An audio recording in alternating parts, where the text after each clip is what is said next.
gannaaw bu ma nuyoo ñi nga xam ne ñoo fi teew ñëpp jiital ci ñi nga xam ne ñoo nekk ci présidium bi nuyu sumay mbokk yi nga xam ne yàlla daf leen dénk lépp loo xam ne lii dafa jëm ci wàllu tout tànk ñu teew fi nuyu askan bi nuyu Tëngéej lu tax may nuyu Tëngéej mooy que Tëngéej moo fi daje parce que buñ ne ñi ñu séddee bis bi Mariama Ndoye moom lañ ko tuddee ñu ne déet na waaye Omar Ngalla Diop dëkk Santhiaba donc mu nekk quartier boo xam ne bi quartier bu historique la quartier yi jëkk ci Tëngéej ci la bokk ginnaaw Dangu ginnaaw Ndënku ginnaaw Ngeesu ginnaaw Coxo ginnaaw Darsalaam donc ñu ne Santhiaba donc Santhiaba bokk ci quartier yi nga fa njëkk ñu xam ne dëkk bi dëkku lébu la kon dañuy wax ne lébu gi moo fi daje tey alors je voudrais encore transmettre mes salutations mes amis qui sont les amis de Ngalla Diop et les miens qui sont venus depuis Thiès donc qui sont là les artistes du Soleil Levant qui sont là à nos côtés et saluer aussi ceux qui vont nous remplacer demain qui sont ces enfants-là à qui nous devons inculquer toutes les valeurs positives afin que leur lendemain serait toujours meilleur. Donc nous saluons encore une fois la population rufisquoise encore une fois jërë ngeen jëf ginnaaw yàlla dimbale nañu ñu dalal gan yi kenn ku ci nekk ñu jox la wàccuwaayam installé la fi nga war a toog je pense que il est temps maintenant que l'on démarre les choses vont démarrer par une animation culturelle d'un grand monsieur d'une renommée internationale que nous appelons Modou Pousse-Pousse qui s'appelle monsieur Thierno Gueye qui va tout de suite donner aux enfants un très très grand plaisir su ñu jógee ci loolu dinañ jox kàddu gi ki nga xam ne moo tax ñëpp teew fi ki nga xam ne tey jii moo tax ñu nekk ci 8e édition bi muy notre sœur docteur Nafissatou Diouf buñ si jógee nag dinañ def benn remise symbolique une remise symbolique des kits scolaires afin de donner l'ensemble des lots aux responsables des secteurs qui vont continuer la remise chez eux. Ensuite, particularité bi mu am tey on y a associé aussi toutes les formes d'éducation. Quand on parle de toutes les formes d'éducation, cela veut dire que l'éducation religieuse est là. Notamment les daara sont là. Et Nafi a eu une très grande pensée et que cela ne pouvait se tenir que comme ça. Parce que la connaissant, nous savons que elle a une vision propre et claire sur le vécu des daara. Alors, nous allons encore donner la parole après la remise symbolique aux représentants du DG de Sococim. Vous savez, la Sococim est toujours avec les enfants. La Sococim est toujours avec l'environnement. La Sococim soutient l'éducation dans toutes ses formes. Et ce qui symbolise cela, c'est le cercle Maurice Gueye, où il y a une bibliothèque où les enfants fréquentent très souvent et qui a été renforcée, cette bibliothèque a été renforcée par Nafissatou qui a la même vision, qui a créé sa propre bibliothèque. Donc, nous allons donner la parole tout à l'heure à monsieur Ibrahima Khalil Ndiaye, et qui est un frère, une personne qui m'est très chère. Nous avons grandi ensemble, nous avons le même père, El Hadji Mot Ndiaye, yal na yàlla yesaral ay yaxam. Donc, qui est là, ici au Présidium. Quand je l'ai vu, j'étais vraiment très content. Ensuite, il y aura l'allocution des Serigne Dara, qui vont parler tout à l'heure, l'allocution de la marraine, Mariama, l'allocution du parrain, M. Omar Ngalla Diop, et la deuxième remise symbolique des kits scolaires. Il y aura enfin l'allocution du maire de la commune de Rufisque-Est, et on va se réunir ensemble pour marquer la fin de la cérémonie. Donc on va démarrer les choses avec M. Thierno Gueye. tàccu leen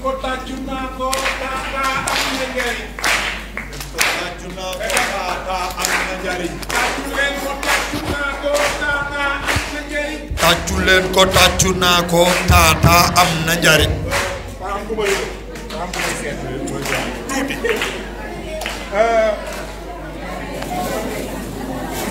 amee tuuti fan la dugg waaw tuuti tànk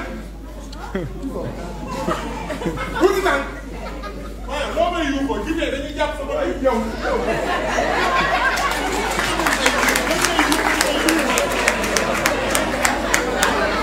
dañ may yuuxu di may yuuxu rek man loo may yuuxoo damay kii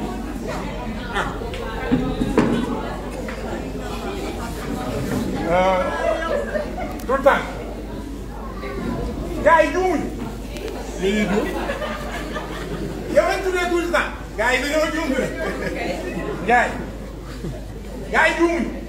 xam nga sa dégg-dégg daa disparaître yow boo amoon tuuti seet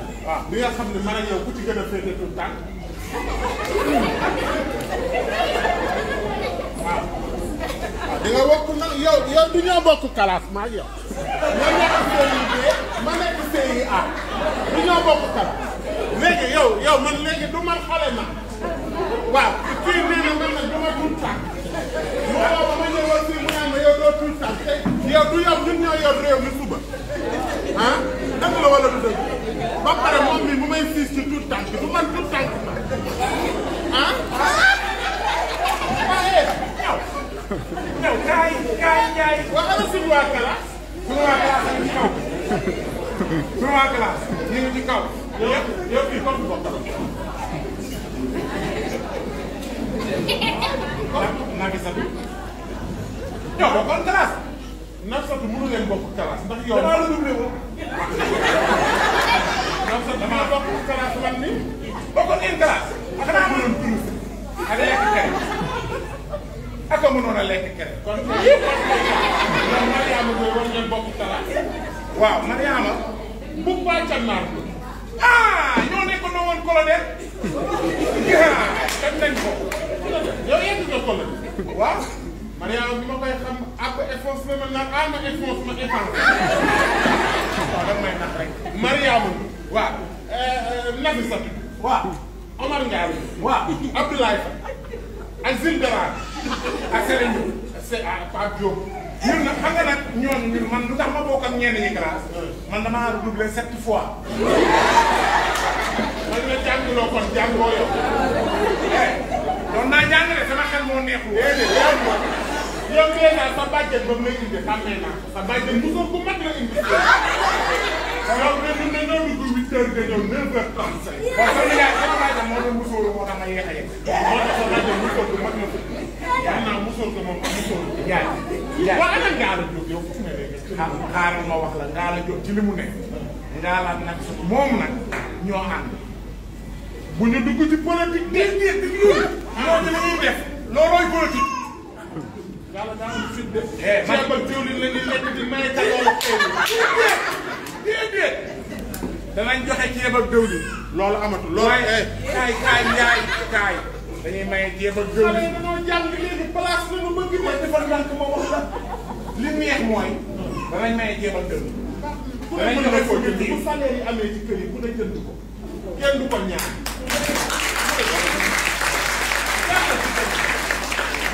waa Njaay fu ma yemoon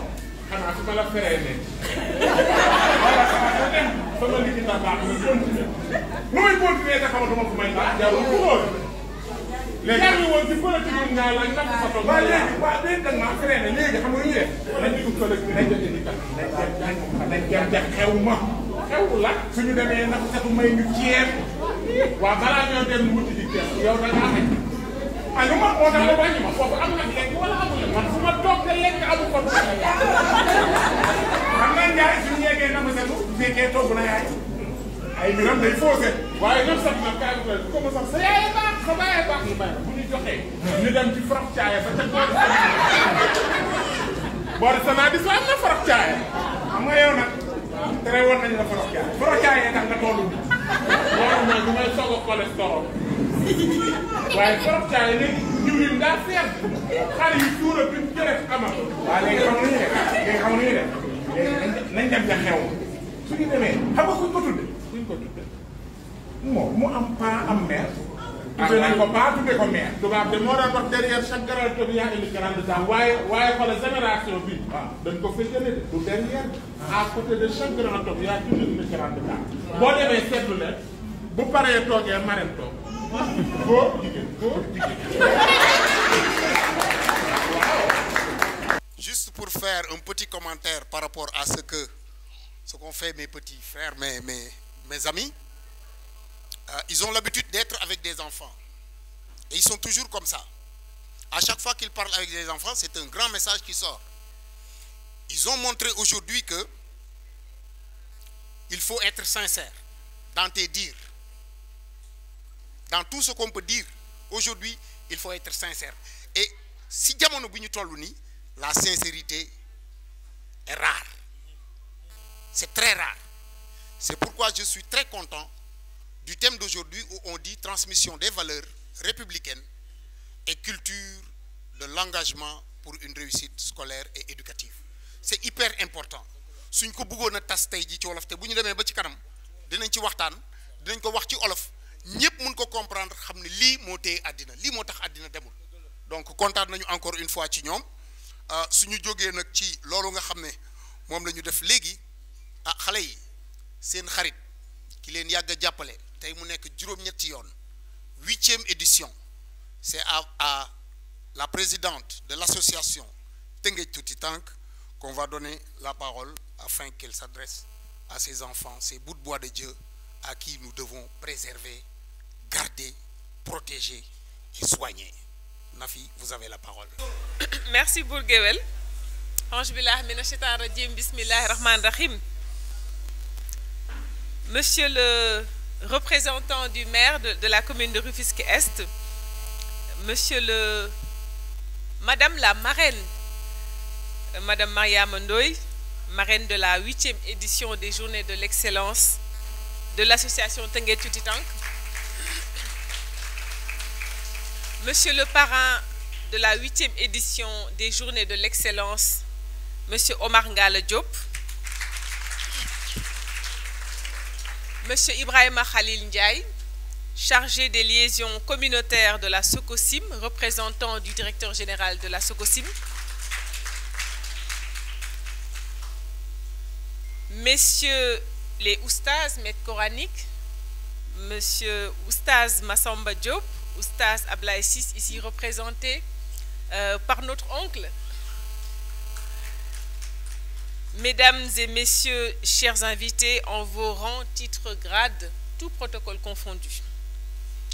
Sans oublier l'équipe de monsieur Thierno Diop qui a fait un excellent travail, Thierno Gueye, qui a fait un excellent travail avec Paco, Papa Ndiaye, Tuuti Tank. Chers parents, chers enfants, je voudrais, à l'entame de mon propos, rendre grâce à Allah, le Tout-Haut, le Clément, le Miséricordieux, qui nous a permis, encore une fois, d'organiser pour la 8e fois consécutive et sans discontinuité les Journées de l'excellence. En effet, depuis 2017, soit un an après avoir porté sur les fonds baptismaux l'association Teungueth Tuuti Tank, cette rencontre est inscrite dans l'agenda éducatif de la ville de Rufisque. Depuis, l'esprit qui sous-tend l'activité n'a jamais failli, à savoir récompenser les élèves les plus méritants et dont les ressources financières ne permettent pas d'honorer un élément clé de l'excellence et de la dignité de l'enfant, à savoir les fournitures scolaires. Ce moment est aussi une belle occasion de rencontrer les enfants et d'échanger de vive voix avec eux ainsi que leurs parents. Loin de pouvoir réaliser toutes les ambitions que nous avons pour rendre plus épanouis les enfants, nous nous évertuons en revanche à créer une saine émulation auprès de la communauté des bénévoles et mécènes de l'éducation afin de démultiplier ce type d'initiative. Madame la marraine, Monsieur le parrain, chers invités, nous sommes convaincus que ce n'est que de cette manière que les communautés, aux côtés des pouvoirs publics, pourront relever le défi de préparer de futurs citoyens et de futures citoyennes, prêts et prêtes à jouer pleinement leur rôle de perpétuer et de maintenir haut le flambeau d'un Sénégal de tous et pour tous. Le thème retenu cette année, transmission des valeurs républicaines et culture de l'engagement pour une réussite scolaire et éducative, est pour nous un viatique sur le chemin de la construction d'une nation plus juste, plus prospère et équitable. Une nation où chaque Sénégalaise et chaque Sénégalais, conscient et riche du legs par les anciens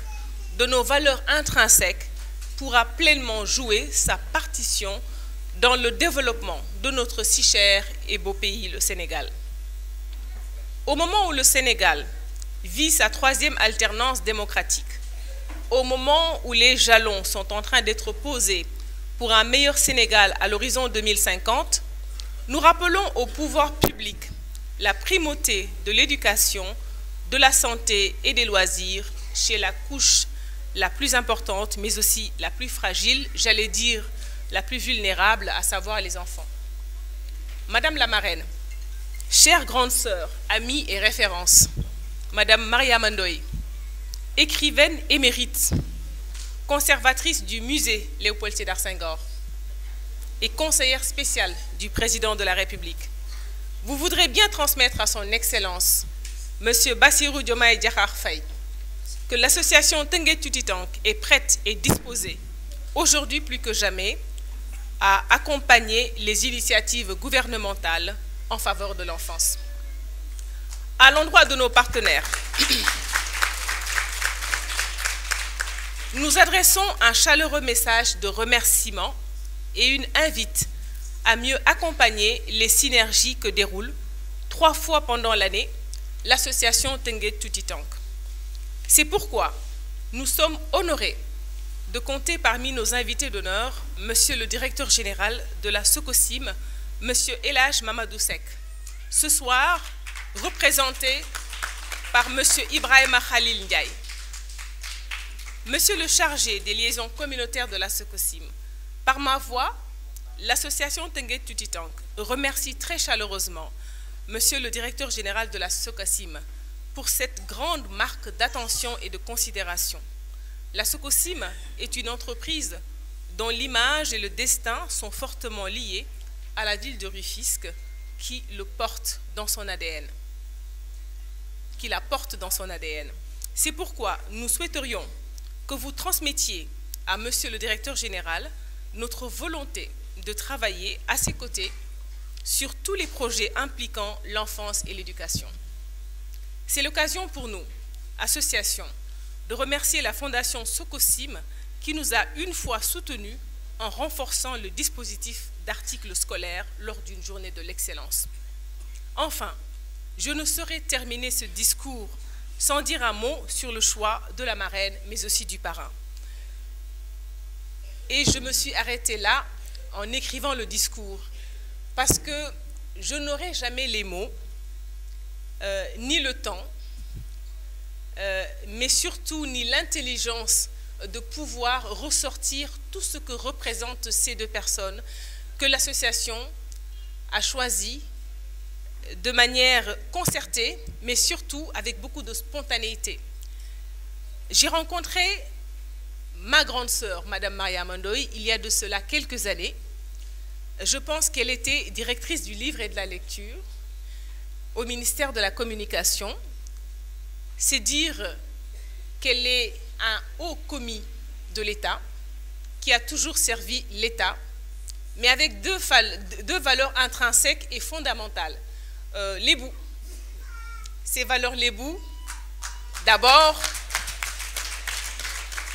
c'est le fulla, c'est le jom, et l'autre valeur, c'est la compétence et la clairvoyance. Et depuis que j'ai rencontré ma grande sœur, je n'ai jamais, en tout cas, laissé une occasion pour m'abreuver justement à son savoir, même si elle ne le sait pas. J'ai lu quelques-uns de ses ouvrages, je pense qu'elle en a produit une vingtaine, et je crois qu'elle en produit toujours. Notamment, vous avez dit Les Bouts, où justement, on se rend compte que nous autres Rufisquois, les Bouts Bontin, nous avons des valeurs que nous devons préserver, mais surtout que nous devons montrer à la face du monde. Donc présenter ou parler pour moi de Mariama Ndoye, comme vous l'avez senti certainement, n'est pas une affaire simple ni facile, parce que tous les mots que je suis en train de prononcer me viennent du cœur. Je n'ai absolument rien préparé pour vous présenter ma reine. En tout cas, sachez que l'association Teungueth Tuti Tank est tellement fière de vous compter parmi ses parrains, parmi ses marraines, et surtout, aujourd'hui, nous sommes d'autant plus fiers que pour cette édition, pour cette présente édition, nous avons décidé, et Dieu sait que ce n'est pas faute de volonté depuis le début, depuis 2017, ce n'est pas faute de n'avoir pas voulu associer les Dara, mais ce n'est que cette édition qui nous a permis justement de pouvoir réaliser ce rêve. Et ce soir, grâce à une association qui nous vient de la Belgique, nous allons pouvoir distribuer des lots, près de 200 pièces d'habits et de chaussures à 2 Dara. Les 2 nous viennent de Mérina. Certains diront que c'est un choix de cœur parce que ma mère est de Mérina, mais c'est juste un hasard. Et donc, ce soir, nous sommes honorés de compter parmi nous M. Abdoulaye Ciss et M. Massamba Diop, ici représentés, et M. Massamba Diop qui est là. Pour ce qui est du parrain, M. Omar Ngalla Diop, je dirais tout simplement que c'est un mentor. C'est quelqu'un qui a été là depuis le début de mes activités sociales.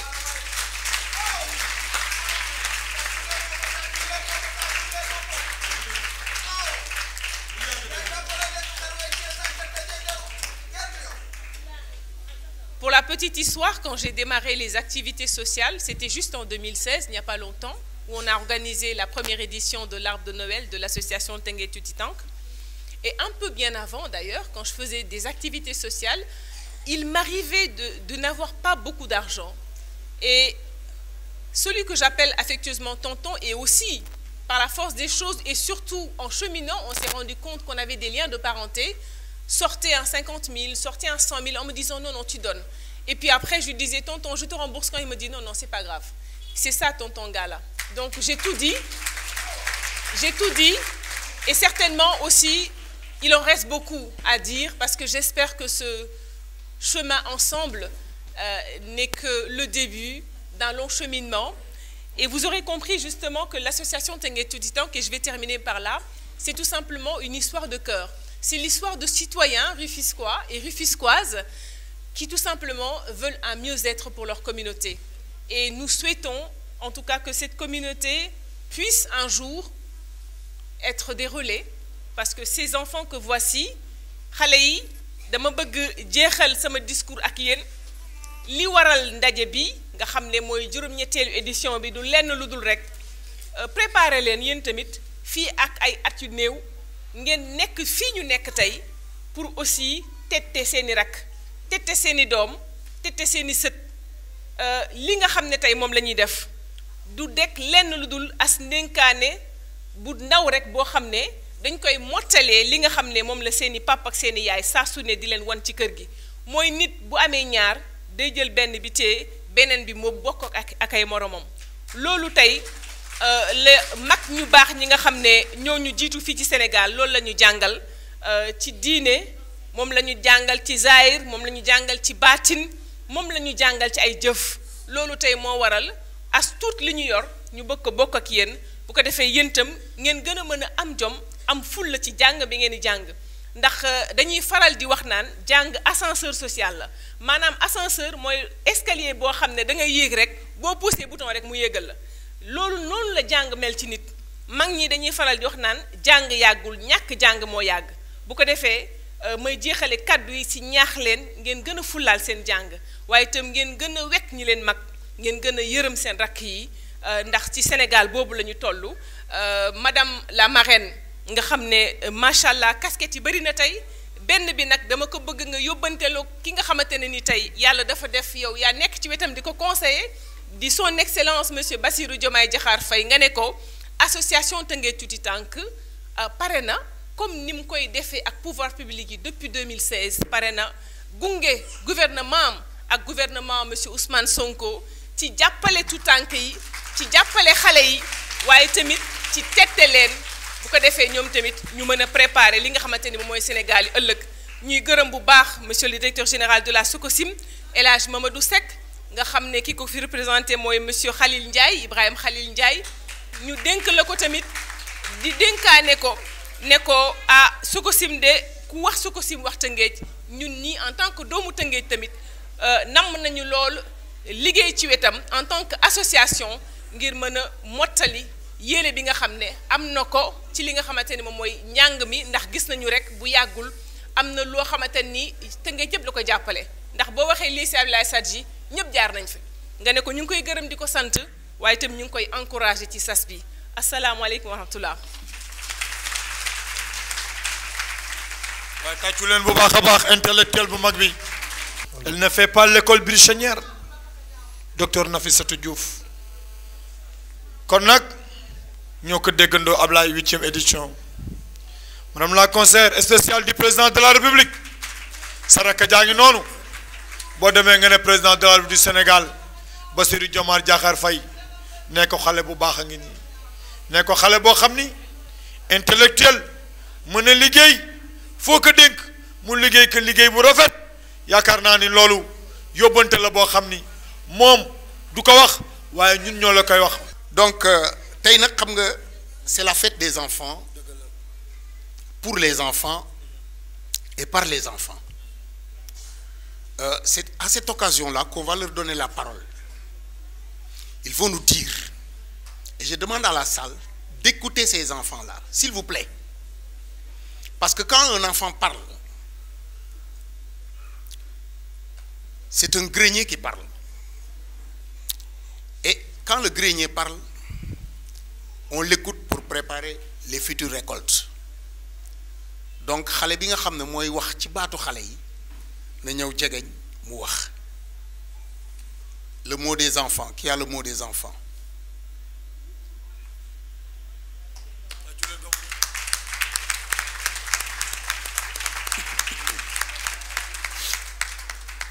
bokk na ci xale yi tuuti tànk yi Tëngéej tuuti tànk yi waaye moom it elle ne fait pas l'école buissonnière tàccu leen ko xale bi.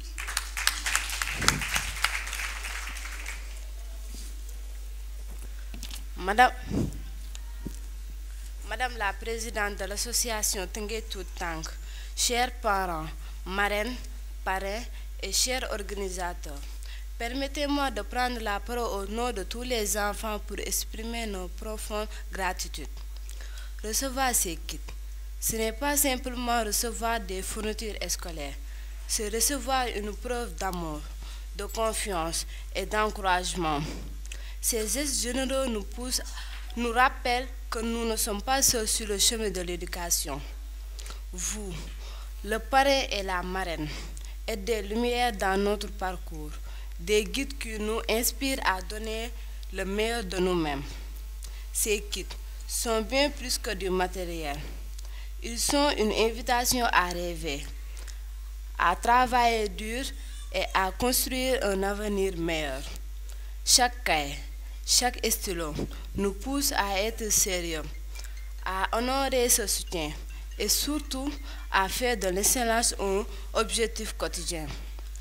À vous, Madame la présidente de l'association Tëngéej Tuuti Tànk, nous disons merci pour vos sacrifices constants. À vous, chers parrains et marraines, merci pour votre générosité et votre foi en notre potentiel. Et à vous, chers organisateurs,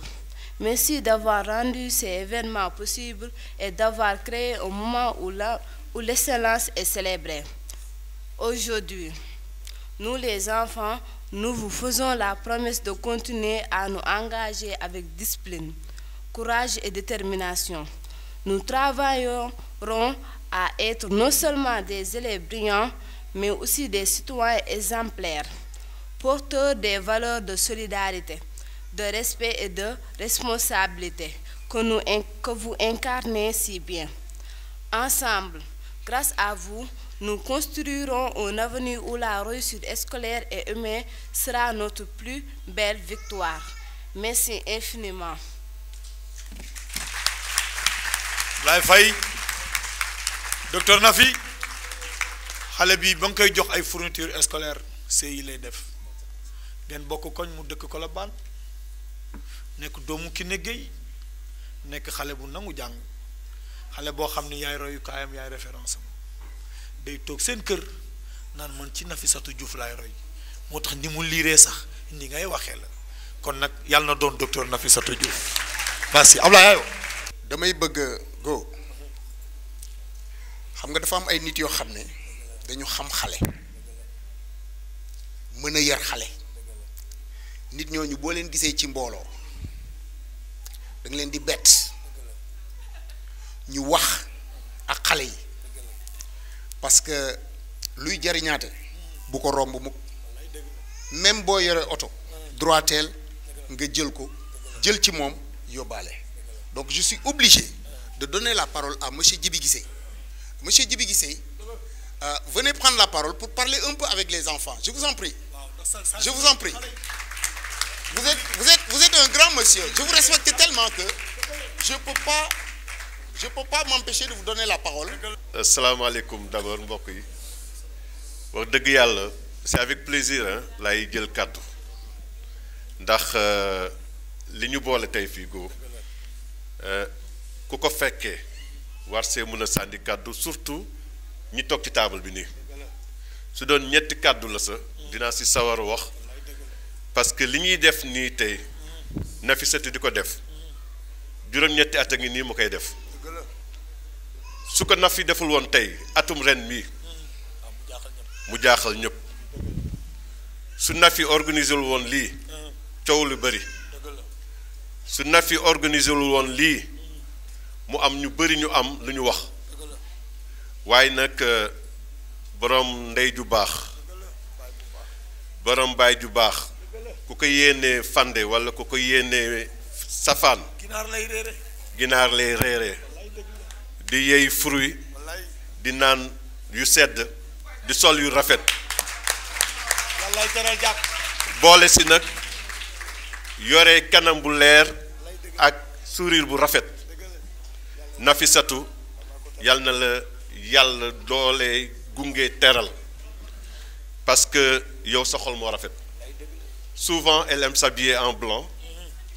elle aime partager ce qu'elle a de meilleur su doon ragal rek su doon bëgge walla boog def ni ñenn ñi du organiser lii waaye lii la doon loo doon mu dëggal parce que Ablaye Ndoye mooy sa baay waajur Baye Ablaye Diouf mooy sa waajur mais yaay dafa am solo si doom mère Binta Kane tooroodo c'est-à-dire que dama ne woon du ma wax lu bëri parce que fële laa bëggoon toog mais yaram benn neexul mais teraanga foo ko fekk ñu jox la ko foo jaar jël ko parce que Ablaye Faye li ngay def nii yaag góo motal ngeen ko sëkk ti waxtu dafa xat fu mu nekk nii ti nodd nañu timis ti ay imam ay xaafisu alxuraan a ngi nii toog war a julli ji mais damay seedeel ñett rek mu dem si ñetti doomu aadama yu fi teew du ma wax si Nafissatou parce que Nafissatou lu mu waroon def ay jëfam ñu ngi wax pour moom mais damay firndeel ne que Mariama Ndoye mii Cànnaan Ndoye di waajuram juddoo Tëngéej nekk nit ku baax intellectuel hors pair parce que Nafissatou junj na ko sànq moom référence la pour ñu bëri et pourtant joxewu ko wanewu ko elle est docteur en lettres bu muy jàng di dem Abidjan di fa teewal Sénégal dëkk bi melul woon nii temps yooyu jàng yombul woon bind livre yombul Nafissatou nee na leen bind na lu toll ni ñaar fukki livre elle a été à la tête de la plus grande édition d'Afrique des nouvelles éditions africaines duñ ko dénk Como fondation Léopold Sédar Senghor duñ ko jox donc Como nekk conservatrice bu muy nekk Abidjan di bind d'ailleurs c'est un secret Mariama tu ne vas pas t'en souvenir mais maak Nafissatou organisé nañ fi lenn loo xam ne sa doole ak sa xam-xam moo ko ubbi dañoo yeewu bés daal di ne ñun dañu bëgg a findir Ablaye Sadji gën ko yëkkati bëggoon ñoo xam ne dañoo jaar Ablaye Sadji nekkoon ay référence bu ñuy dox di gëstu ñu ne lu gën a leer si loolu mooy nañ set ñu bind ay livre ay téere Nafi andi livre yu bëri mais mu ne ma grand ci livre yooyu il faut que ñu boole si ay livre Mariama Ndoye pour xale yi nekk Ablaye Sadji xam yu mu bind et moom buñ koy def yëgu ko sax mais Nafi a voulu te faire cette surprise et cet honneur ñu dem uti livre yooyu ñëw mayee ko les élèves pour ñu xam ne que fii si Tëngéej am na doomu Tëngéej jigéen koo xam ne fu ñuy nawee Mariama Ba am na ko tudd Nafi am na ko tudd Mariama Ndoye également def na ko merci ñaareel bi loo xam ne c'est le symbole de la loyauté kóllëre mooy diggante mag Omar Ngalla Diop kóllëre bu fort moo nekk seen diggante te tey dafa raflé Ablaye Faye wax na ko denrée rare la loyauté dignité fidélité lu ñu war a suuxat la suñu biir ay nit di ànd bu dara amul mu neex ñu ànd mu naqari ñu ànd Omar Ngalla Diop ak ki nga xam ne Nafissatou firndeel nañ ko mais nag ma jeexalee ci ki nga xam ne coowam bëriwul te mu ngi liggéey lu bëri nekk Sococim ki nga xam ne tey waajuram rek doyoon na ko carte de visite fii si Tëngéej Ablaye Faye wax na ko ñu xam ko lu bëri Ibrahima Khalil su ko neexoon ne man damay yore samay million def ni waa Sococim di taal oto yu rafet di yor di war wala yor ay soxna yu rafet toog HLM yem fa di dund ak lëm barke li mu am mais yemu si lu mu am da ko bokk ak doomu daara yi lu mu am da ko bokk ak doomu aadama yi lu mu am mu ngi ñëw Khalil day gis lu ñaaw sax mu war ko xool day gestu parce que nu ñu ko yaree la moom du ko fekkee man dama xam lu bëri si moom te da koy def te du ko wane lu tax tey la direction générale de la Sococim dénk la li gën a am sa si biir RSE mooy la liaison avec les communautés parce que xam na ne yow amoo sens interdit fii si Tëngéej am na ñoo xam ne tey suñu toogoon ci table bi li may wax li duma ko wax te yow wóor na la j'ai pas froid aux yeux je ne jette pas des fleurs à n'importe qui fii ki fu deful lu baax duñ ko wax lu tax ñu teg la fii c'est parce que yow tu représentes dignement la qualité première des Rufisquois mooy fulla ak fayda ci loolu nag yàlla bu la si yàlla teggi Nafissatou yow avancé rek su la nit ñi fayul si yàlla dina la fay go merci beaucoup xale yi ñii toog fii tey di wax du tey rek lañ koy def Ablaye Faye Gotine gis ngeen ñii artistes yi chaque année dañuy dem colonie de vacances li liggéey ay ndaw 12 mois sur 12 ay xale la ñuy liggéeyal lu ñu leen di soññ nag mooy ngeen gën a góorgóorlu gën a liggéey pour que ëllëg fi Nafissatou toog di ko def yéen itam ngeen góorgóorlu def ko en tout cas sama xol sedd na Gotine Ablaye kontaan naa trop jërë ngeen jëf maa ngi fii toog seen wet Bourguewel jërëjëf merci. merci Djibi Guissé Ablaye soo ko joxuloon parole bi dina doy waar ndaxte comme li nga wax am na ñoo xam ni dañ leen war a fay sax ndax ñuy wax mooy Djibi Guissé ci jëf ci yu baax gis nga yu baax yi mu fi wax am na solo ñu dem. Mais il est important d'écouter des gens comme ça parce que ils sont imbus de valeurs. C'est-à-dire ils ont tellement de valeurs que cette modestie moo leen di may parfois du ñu bëgg a exprimer wu. Et soo leen xamee nag il faut leur pousser à parler aux gens afin que nit ñi mun a jël ci ñoom dara. Maintenant on va poursuivre les choses en passant aux remises à la remise symbolique des kits scolaires. La remise, on va faire une première remise de dons des daara parce que je pense que c'est hyper important d'y associer les daara parce que c'est une éducation et l'éducation religieuse c'est ce qui peut ramener la paix dans ce monde-là. C'est la religion qu'on doit utiliser pour que les gens sachent que tout le monde est égal. Tout le monde est égal. Donc, la remise des dons au Dara sera faite par la présidente Nafissatou qui va faire la remise des dons au Dara. doomu Alaaji Cànnaar Ndoy mu baax mi lébu bu mag bi dama ne Ablaye Faye keroog bi nga xamee ne Cànnaar mi nu duppee papam ñu ngi koy solal mandi ji ndey ji réew keroog Mariama Ndoy keroog moo teral ñëpp def lépp génn alalam taxawu lépp maa ngi lay nuyu maa ngi lay ziar docteur Nafissatou Diouf mi ngi noonu Ablaye Faye di teral daara yi waa buur géwal loox nga ne lan waaw waaw waaw waaw mu baax mi waaw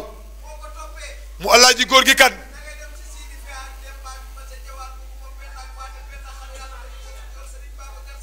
radiyallahu taala buur géwal kii papaam moo daan dar Serigne Abdou Aziz Al Amin bu musaan ñëw këram lay jëm mu teral ko génne bernde yi bu nu reeree ba pare mu ànd ak moom taal 4x4 yi ñu dem gàmmu ji Serigne Abdou Aziz Al Amin Baye Ablaye Diouf moo ko daan dalal kii papa mooy fay courant yi jàkka ji papa ma ko daan fay ndoxu jàkka ji papa ma ko daan fay papa may tabax sóoróol yi docteur Nafissatou Diouf mu baax mi Ablaye Faye. Voilà, donc go. Merci encore une fois.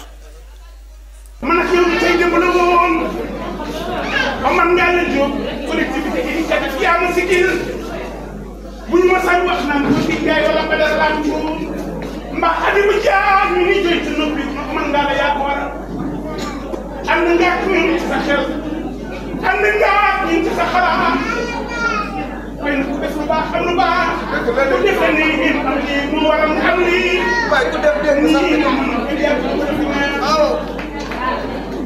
waaye dañ ca tuuroon ngeen jëm naaw ngeen ci gàncax Mariama Ndoye depuis teel naa Ndoye sa baay Mariama Ndoye ko jàpp ñaar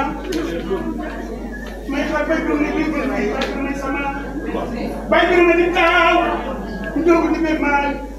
njóogu di njóogi wakaar njóogi islam ma ko daxu bi ma njaay day jëma di nañ ko jàpp ñaar te ma kenn nag no ñu njóogi ba tey ko jàpp ñaar di ma jàmm la wala ci yaaw ko te ma tam yo ba xam wa do na ne sa maam dafa dem may sal ya ñaar may dem na boye may dem la ci may dem ak ya bi may dem am na ay su jógul pour no ko ma ci génn sam an ki nga dem ba day daal ci ñu dem na ko ñu gëna ma di bin bi wax sam li ci bi dem na ñoro ay ñoo gën di gën bi wax sam li ci bi dem na amina te yaay jambari jigéen laay waar Aminata Ndiaye docteur Siré Ngalla Diop jambari jigéen jaa ngi nii à côté de tout grand comme yaay une grande dame Aminata Ndiaye xamoo lu ñaaw ba def ñaaw maa la mën a seede yaa jàppale Omar Ngalla Diop Omar Ngalla Diop xiiful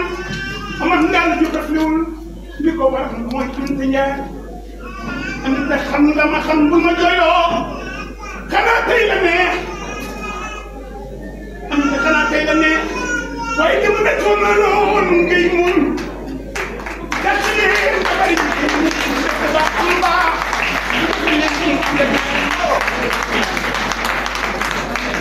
léegi xam naa ni si sa dang bés du tuuti borom lay tolloo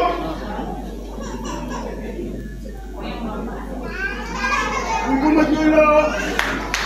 maa ngi nekk dañu juuf te dem su ma yàggee foofu damay jooy te nag sa juuf jàmbaar jigéen a ngi nii te ñii dañ ngi lay sagoo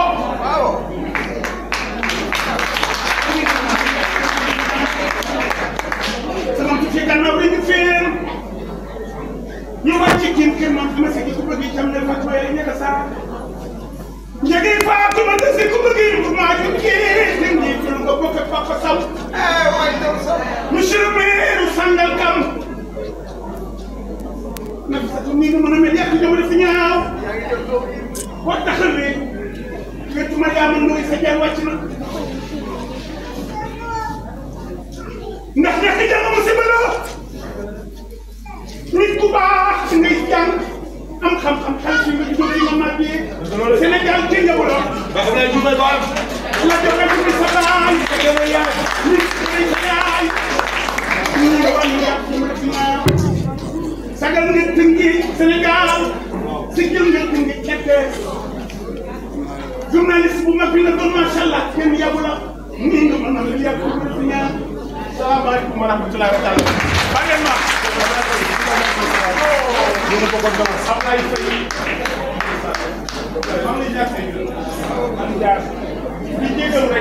parce que xam nga dama tuuti ma jooy te li tax ma bëggoon jooy dafay dëgg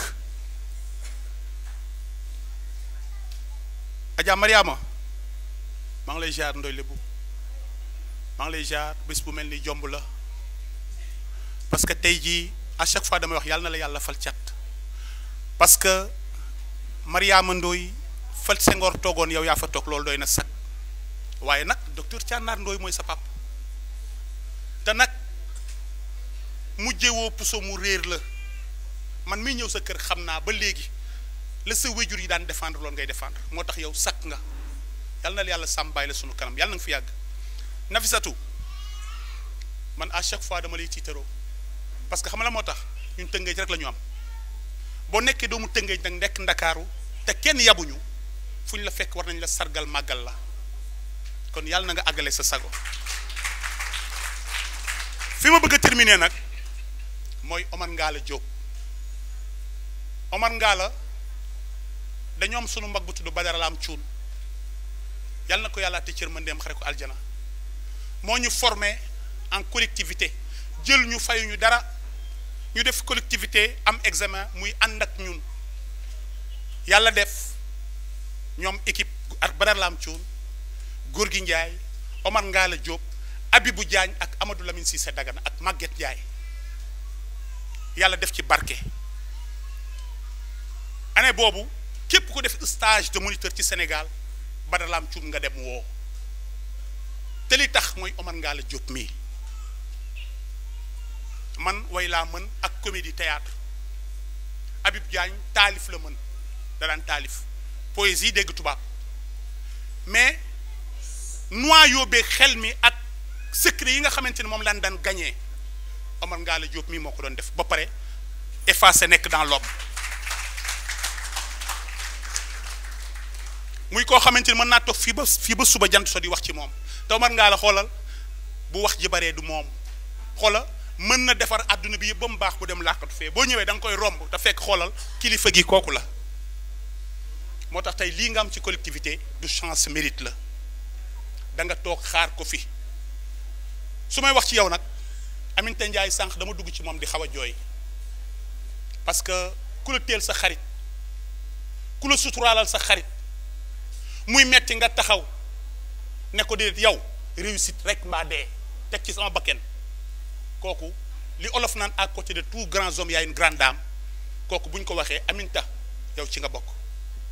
moo tax yàlla na la yàlla sàmm li nga am ak Omar Ngalla Diop yàlla na ci yàlla def barke ci Seydina Mouhamed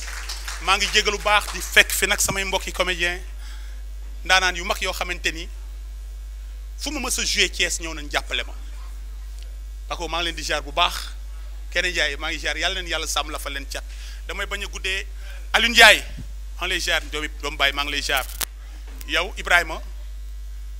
soo ko sim lu fa am rek boole nga ma ci kon yàlla ñëpp am jàmm sam pap mbësu dafa mel dama dégg baatam wala du moom kon jibi gise la ku am xam-xam la maa ngi jégalu bal leen maax nura bin lébu yi ko moom sekk njaay ak aatuman njaay abu dem ba bàyyu ma ajaaram mooy naab yaayam yaa ba loolu ba maaxe fasila moom tanu naan sa yaay ni juddu suur dafa juddu ci lalu yaayam alal jamaa seek moom Amadu Asan Ndooy sa baay maam Tanoor Ndooy sa maam Njog Ndooy mooy sa maam Gànnaar Ndooy mooy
Serigne Dara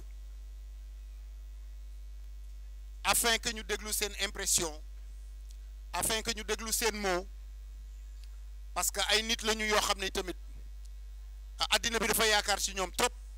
nee na di wax tuuti ci ñi ñu fi fekk.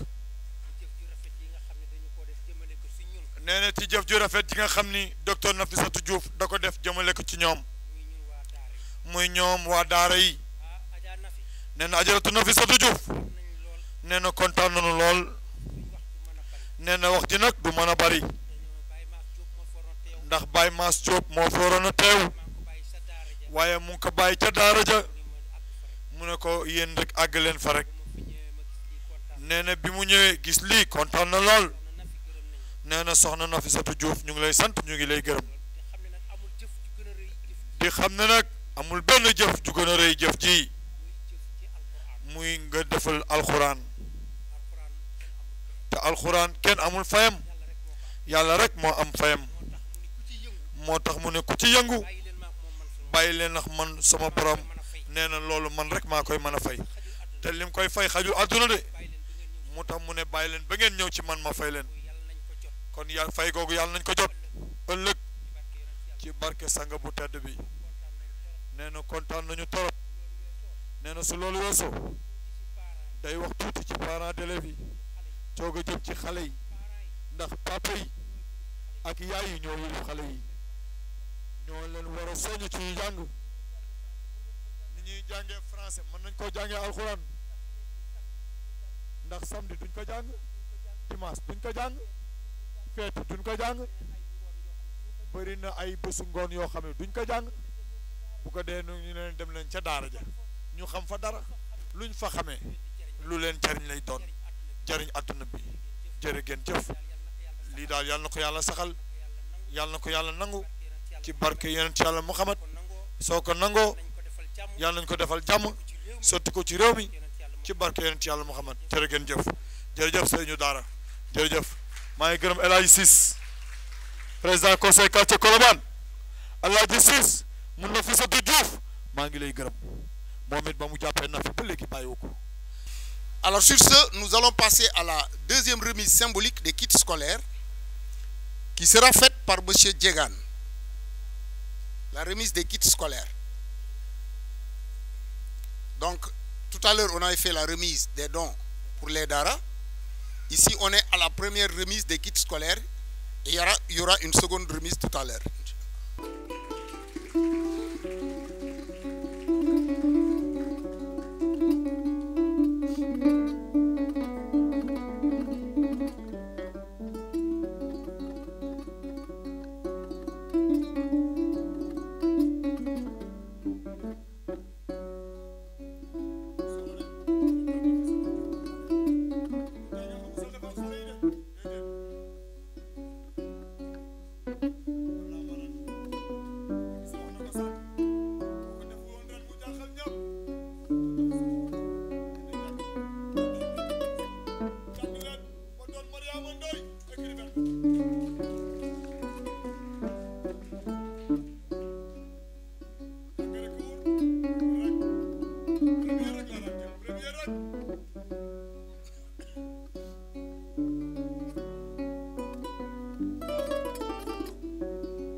Et la parole cette fois-ci sera donnée à un grand monsieur qui a toujours accompagné l'éducation. Un monsieur qui a été éduqué, il connaît la valeur de l'éducation. C'est le représentant du DG de la Sococim. C'est monsieur Ibrahima Khalil Ndiaye qui va prendre la parole. Alaaji Mot Ndiaye mooy waajuram. Ajaratu Fat Sow mooy yaayam. Voilà. xam naa bu dul woon représenter le directeur général de la Sococim duma mas a jël kàddu fii ne yónni bi mu ma yónni mooy sababu may jël kàddu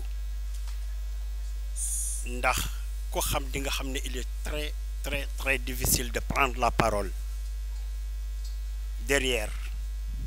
l'éloquent Abdoulaye Faye, derrière le pertinent Djibi Guissé et derrière l'inégalable Dr Nafissatou Diouf.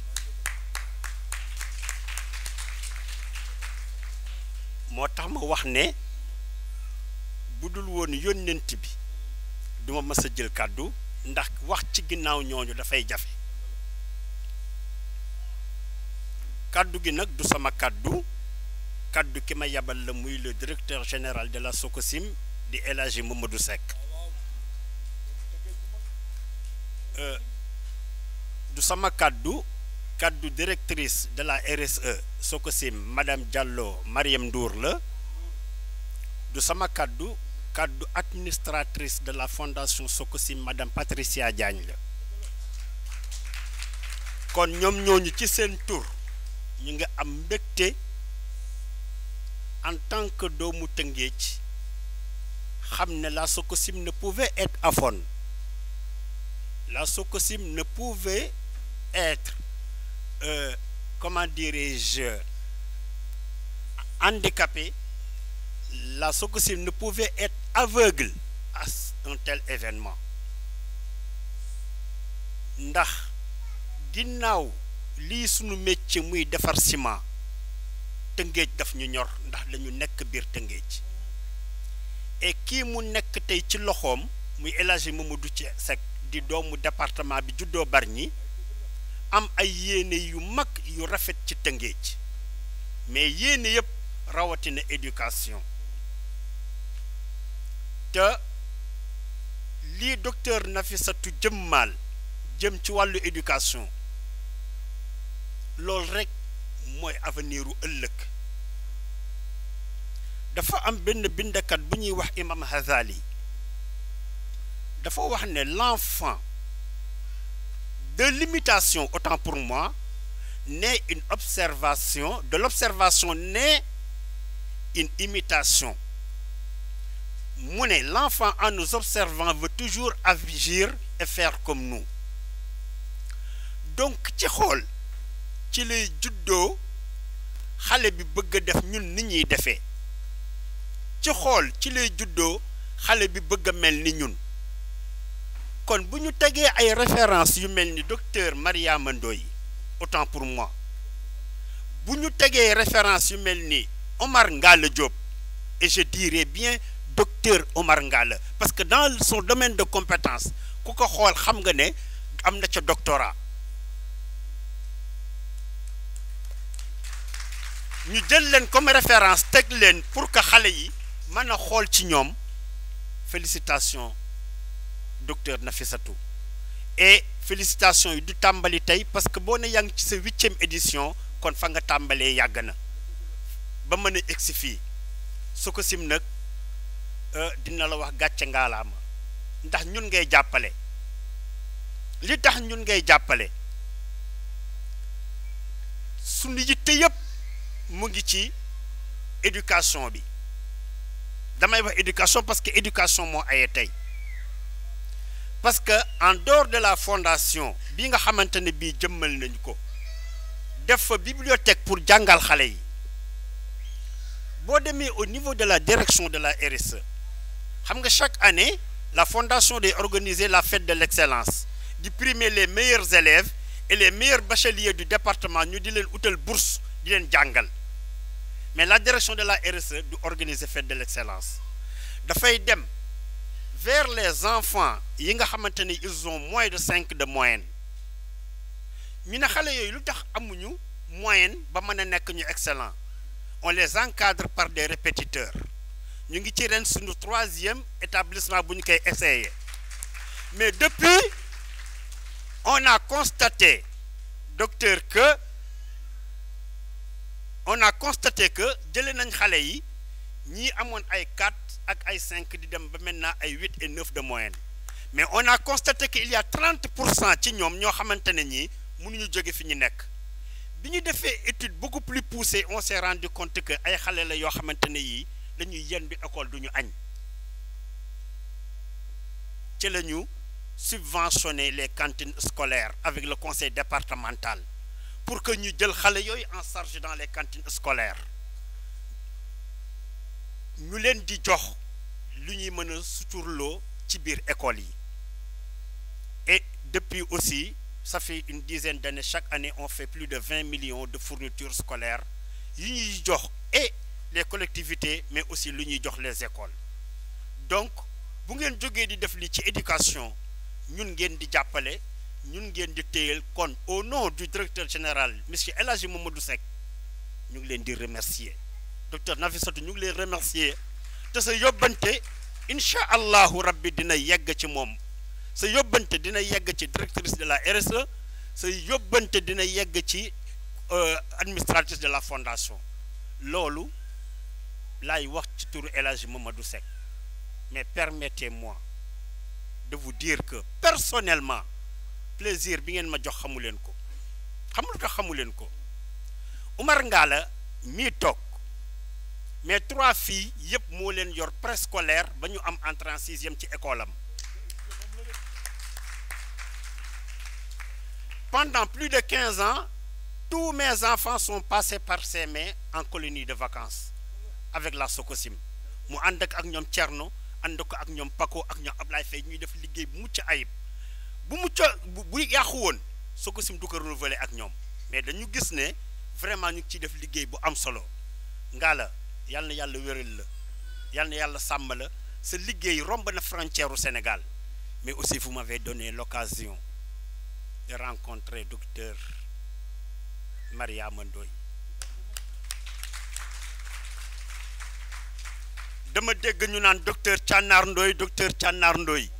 mais ku xamoon yaayam Aji Fat Dieng Maysa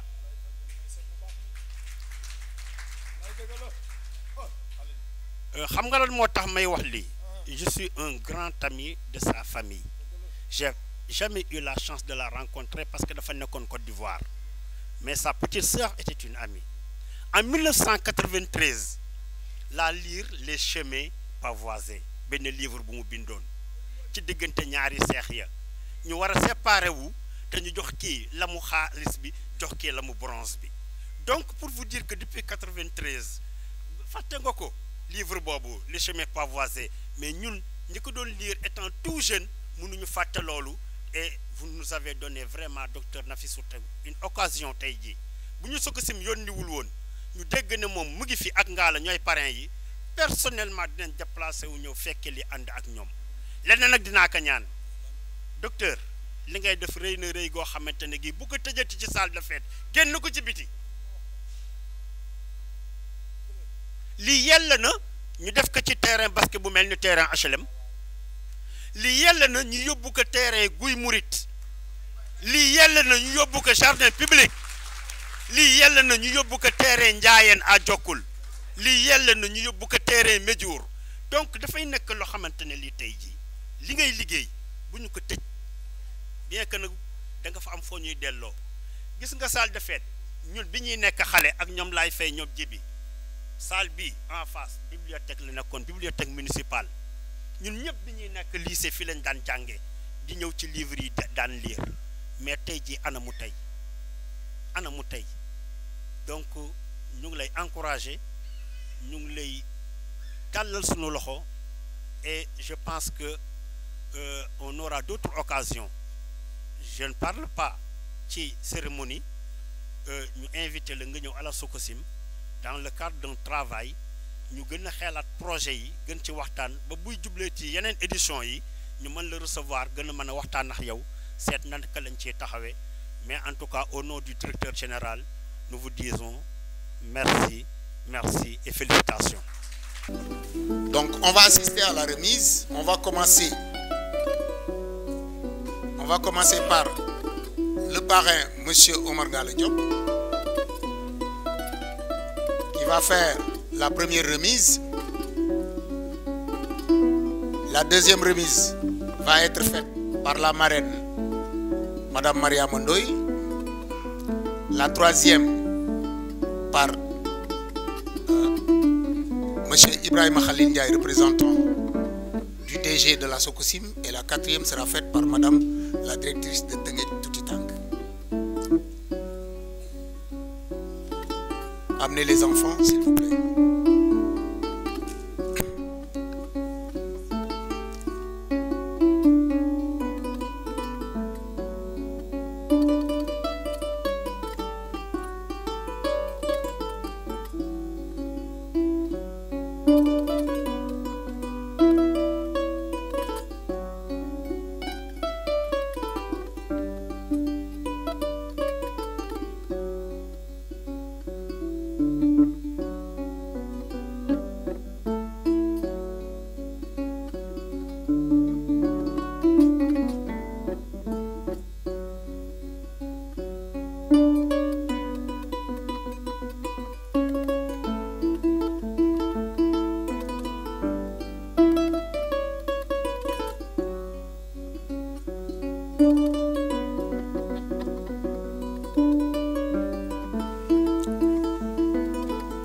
Donc, pour précision, il y a 200 kits scolaires qui seront distribués aux enfants. Mais là, c'est la distribution symbolique. Il y a aussi 200 kits, 200 lots pour les daara aussi, dont la distribution, la remise symbolique est faite tout à l'heure.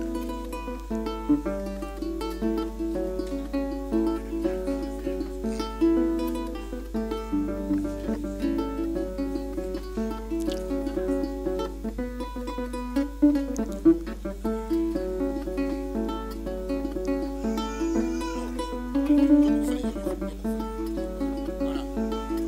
Là-bas, il peut prendre son kit scolaire.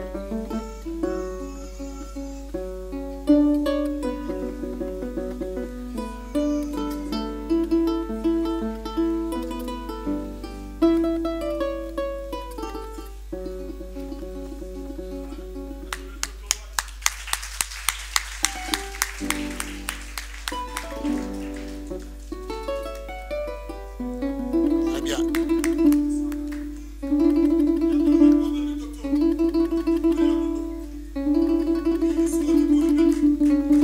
Merci. La remise sera faite par M. Ibrahim Khalil Ndiaye, représentant du DG de la Sococim.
laay sama yaay Aminta Kan di yaay docteur Nafissatou Diouf daf ma oo sànq fële ma sëkk mu ne ma góo dama lay yóbbante te li ma lay yóbbante boo ko waxul xam nga ma xam te nag damay bañ a ñëw kër ga di fëgg kenn du ma ibbil loolu laay bañ moo tax foog ma wax yóbbante bi laay maa ngi jégalu rek dafa ne li may wax moom moo ko bëggoon wax ci docteur Omar Ngalla Diop nee na ci yow la may yóbbante yaa min takkal nee na ba nga jàppee Nafissatou Diouf ba léegi bàyyi woo ko nee na genn dafa gudd ba loo ca laal borom yëg ko nee na ni bu fekkoon da nga taxawoo neneen Nafi wala da nga ko def neneen wala da nga ànd ak moom neneen nee na moom dina ko xam waaye nee na ba nga jàppee boobu yàgg na ba tey bàyyi woo nee na guddi bëccëg nee na lépp lu Nafi di def 3 heures du matin sax Nafi dala koy woo ne la tonton Ngalla li tonton Ngalla li tonton Ngalla li nee na Nafi day nekk bitim réew nga nekk fii Sénégal di ko doxal lépp ba bu ñëwee day fekk lépp pare nee na nag sa jabar yàqu ci dara nee na xam nañ ni jigéen bu fekkoon dafa defee neneen wala mu waxee neneen kon diggante bi ak toogaay bii du am waaye nee na mu ngi lay sant mu ngi lay gërëm ci kanamu yaay Ngoone Wade mee toog ak mbokki Nafi ñëpp Ami Diouf sama jigéen maa ngi koy nuyu xam ni foo seen Nafi seen nga ko fa doomu baay Ablaye Diouf bu mag boobu Ami Diouf nee nañ kontaan nañ ci yow Omar Ngalla ñu ngi lay sant ñu ngi lay gërëm nee na lépp Nafi yaa ko moom ndaxte nag ànd bi rafet na nee na xolam sedd na nee na tey fii la bëggoon taxaw wax dafa mënul wax nee na yaa tax mu ñëw yaa tax mu bàyyi lépp ñëw yaay Aminta Kane yàgg fi te wér yow it yàqoo dara yow kenn daawul ñëw di fëgg buntu kër ga nga tëj ko de te buntu kër ga amoon na sécurité de mais da nga ko daan ibbi ku ñëw dugg koy seet Baye Ablaye Diouf toogal xaar ko su wàccul sax ñu toog xaar ko yaay boo yàgg fi te wér. On va donner la parole maintenant koo xam ne jigéen bu ne bëgg nga mel ne moom. On va donner la parole à la marraine. Oui. On va donner la parole à une dame qui s'est investie pendant toute sa vie dans l'éducation. Elle a glané beaucoup de diplômes, je touche du bois. Son expérience a dépassé les frontières. Donc en 1982, pour vous dire non, Mariama Ndoye est née d'abord le 28 juin 1953 à Rufisque. Mariama, en 82, a eu son doctorat en lettres modernes à l'université Cheikh Anta Diop. En 1978, déjà, avant son doctorat, elle a eu un diplôme d'études approfondies. Fan la ko amee lettres modernes université Cheikh Anta Diop. dama commencé ci kaw nag jëm ci suuf. 1977 certificat de muséologie école de Louvre Paris en France. Donc mémoire de littérature générale et comparée université de Paris 3 Sorbonne nouvelle mention bien France. Donc la poésie ci sujet boo xam ni moom la ñuy wax la poésie sénégalaise après Senghor. 1976 maîtrise de lettres classiques université Cheikh Anta Diop. 1975 lettres licence de lettres classiques. 1971 baccalauréat de l'enseignement du second degré série A obtenu en premier en candidate libre en classe de première. Donc deful sax terminale mais am na bagam. En 1968 certificat d'études primaires Rufisque. Son expérience professionnelle de 1991 en 1994, elle est consultante en formation, communication, langue française, communication, langue institutionnelle, communication écrite et orale au centre de formation de la BEDA, Banque africaine de développement, à Abidjan, en Côte d'Ivoire. 1988 de 1990, professeur de lettres, français, latin, encadrement bibliothèque, et animation culturelle au lycée Sainte-Marie de Cocody en Abidjan en Côte d'Ivoire. 1976-86, conservatrice du musée de Dakar et chercheur à l'Institut fondamental d'Afrique noire IFAN qui est créé en 1938. Actuelle institution Cheikh Anta Diop, Université de Dakar. Promotion des activités muséologiques. 1995-2008, professeur de français cours particulier conférencière. 2009-2010 professeur de français à l'Institut des Arts et Cultures Université Cheikh Anta Diop de Dakar. 2011-2013 directrice du livre et de la lecture au ministère de la Culture du Sénégal. 2014 à nos jours conseiller technique auprès de son excellence à nos jours donc conseiller technique à la présidence de la République et conservateur du musée Léopold Sédar Senghor. Donc aujourd'hui, elle travaille auprès du président de la République, Bassirou Diomaye Diakhar Faye. Donc nous allons donner la parole à cette dame et que les enfants puissent prendre repère. Madame, vous avez la parole. A'uuzu billaahi mina shaytaani rajiim. Bismillaahi rahmaani rahiim. Allahumma salli ala Seydina Muhammad faati lima wax li xewal xaatimi lima sabax naasiril xaq bil xaq wala hadi ila siraatikal mustaqim wala ali saxbi sallim. maa ngi nuyu mbooloo mi di jëkk nuyu kilifa diine yi ndaxte diine moo jëkk muy mujj bu xale juddoo ñu war ko ngénte nitu diine mooy tudde bu nit génnee àddina ñu war ko yóbbu nitu diine mooy taxaw julli mooy denc kon ñu ngi leen di nuyu di leer sargal dëgg la préparé naa discours ci français mais yaakaar naa ni tey dafa mën ni wax wolof moo ëpp solo ndaxte discours français bi dinaa ko mën a yónnee Nafissatou mu def ci li mu soxla waaye dama bëgg li may wax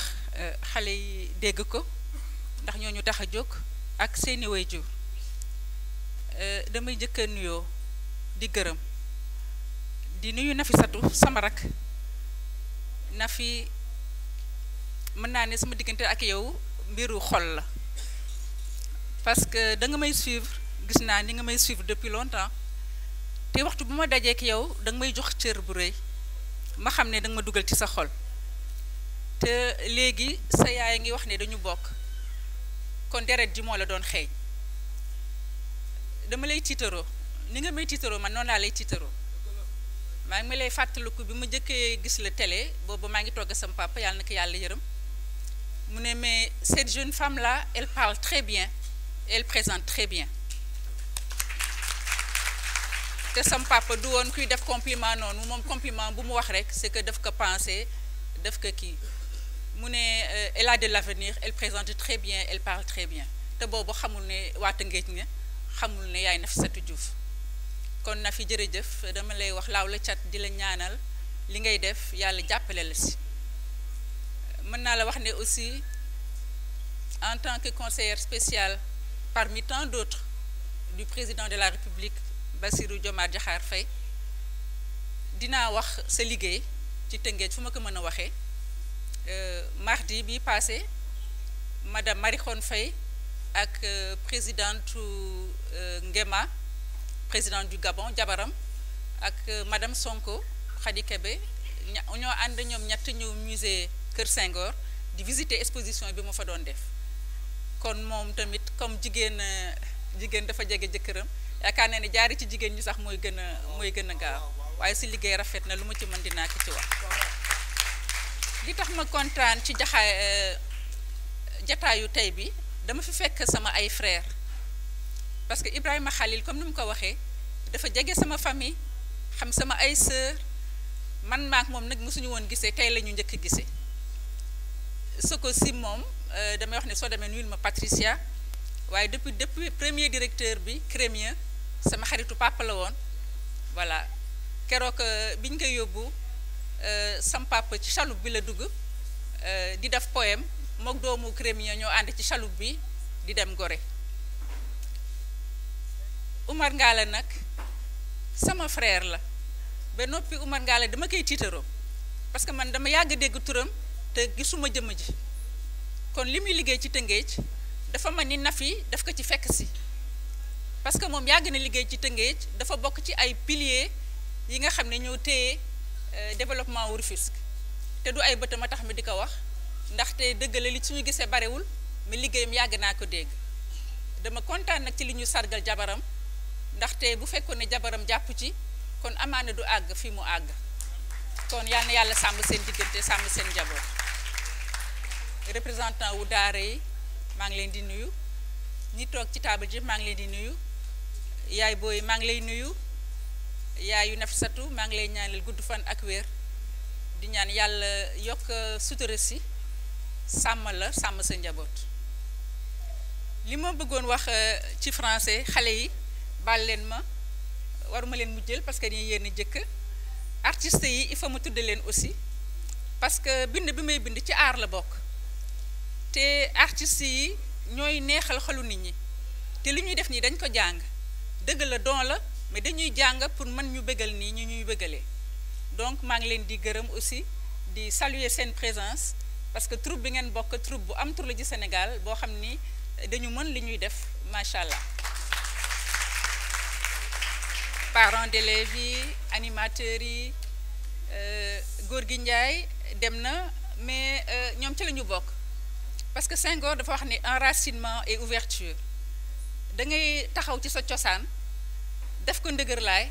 su ko defee nga mën a yóbbu looy yóbbu ci àddina nga mën ko yóbbu waaye ku amul loo joxe doo joxe dara te lu waay di joxe mu ngi ko jëlee ci cosaanam ci famille am sam papa dafa daan wax ne la famille c'est la cellule de base biologique et sociale tey suñu thème mooy naka la xale di mën a nekk un bon citoyen pour que république bi gën a dox ba noppi naka la ñuy def mais njàng mi aussi gën a jaar yoon ba xale yi nekk ëllëg si biir ay Bassirou Diomaye Faye nekk ay Ousmane Socé Diop nekk ay Mariama Ba ay Ndeye Koumba Diakhaté ay Nafissatou Diouf loolu naka lay demee ci waajur yi lay doore ndax wolof dafa ne doom bu jigéen jàngaaniwul ci ndey ja lay xool mais doom bu góor aussi jàngaaniwul ci baay ba lay xool donc ñun ñiy waajur yi ñun ñoo war a njëkk joxe exemple ndaxte doo wax ne fais ce que je dis ne fais pas ce que je fais lu ma lay wax na nga ko def waaye man li may def bul ko xool loolu mënul nekk parce que xale dafay xool te li muy gis lay toppandoo donc su fekkee ne xale bi yaayam dëkk ne demal ci bitigu naar ba jëndal ma mbaa demal jëndi këriñ bu wàññee ko mu des juróomi dërëm mbaa fukki dërëm mu def ci poche am ñëw toog boobu xale bu màggee dafay détourner fond famille am gàcce ñu tëj ko ci kaso bi mën nañ ko sax bañ a tëj mais famille am dañuy am gàcce waaw bu fekkee ne xale bi aussi seetul du bale du jàppale yaayam amul solidarité ci kër gi jubóolu ak ay frère am day saaga xale boobu bu màggee lu muy def day nekk ci réseaux sociaux yi di saaga di wax lu ñaaw wala muy wane cëram wala muy def loo xam ne rafetul ay mbokkam ay waajuram rus et encore loolu du nekk avenir bu baax ci moom kon religion révélée yi l'islam catholicisme judaïsme dañu wax ne waajur sàmm la dafa mel ni kuy sàmm troupeau dafa mel ni kuy sàmm ay nagam bu leen aarul awaleen yoon bu ñu war a aw troupeau bi day dem yàq toolu jàmbur ba noppi aussi du màgg dara du ci baax donc yéen da ngeen nekk benn graine boo xam ni dafa war a germer war a fleurir war a nekk garab loolu la ñu bëgg ci yéen loolu la ñuy ñaan ci yéen. Je vais peut-être dire quelques mots en français quand même.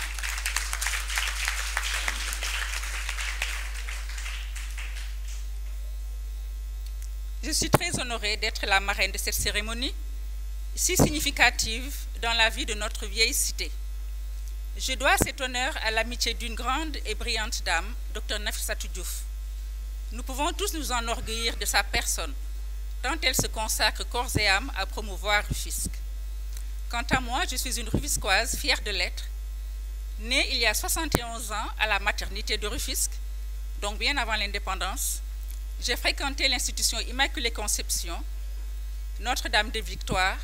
Saint-Thomas de Villeneuve, en France. Musulmane, j'ai été parallèlement éduquée par des religieuses catholiques, exemple d'ouverture de la part de mes parents. Et là, nous entrons de plein pied dans le sujet du jour.